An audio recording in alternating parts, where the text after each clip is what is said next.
I think now CFOs of the future have got to, of course, know the numbers, but they've got to be much more about what the longer term strategy of the organisation is. And if a business growth will come through its people, there needs to be a much closer connection between the CFO and the people than perhaps there has been in the past.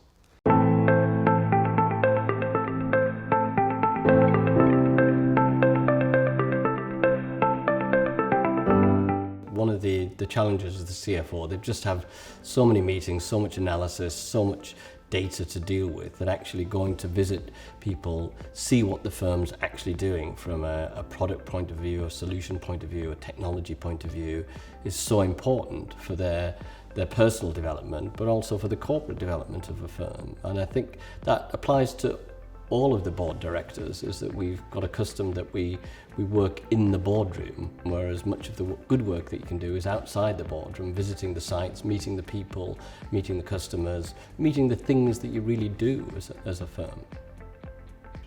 Of course the numbers are important, of course they are. But what the strength of organisations that will drive the numbers, I think most organisations, CEOs and now CFOs are realising it comes through the people.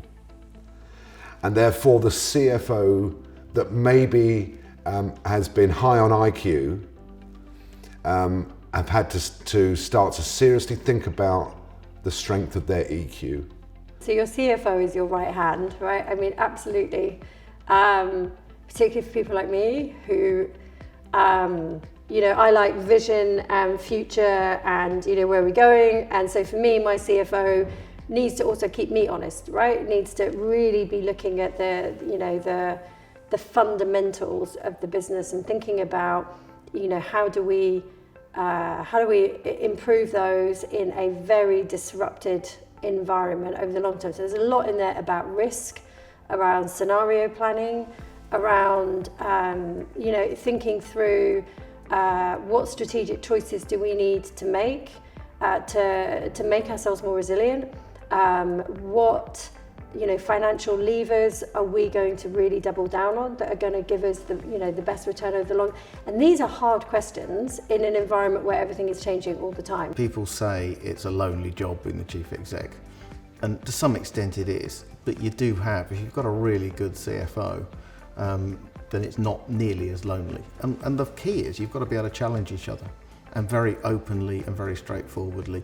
Not everyone in a business is going to feel comfortable challenging the chief exec, but the CFO has to, and both ways. So it really needs to be an open, honest, collaborative partnership. And if it's not, it's probably not got the right people in the jobs.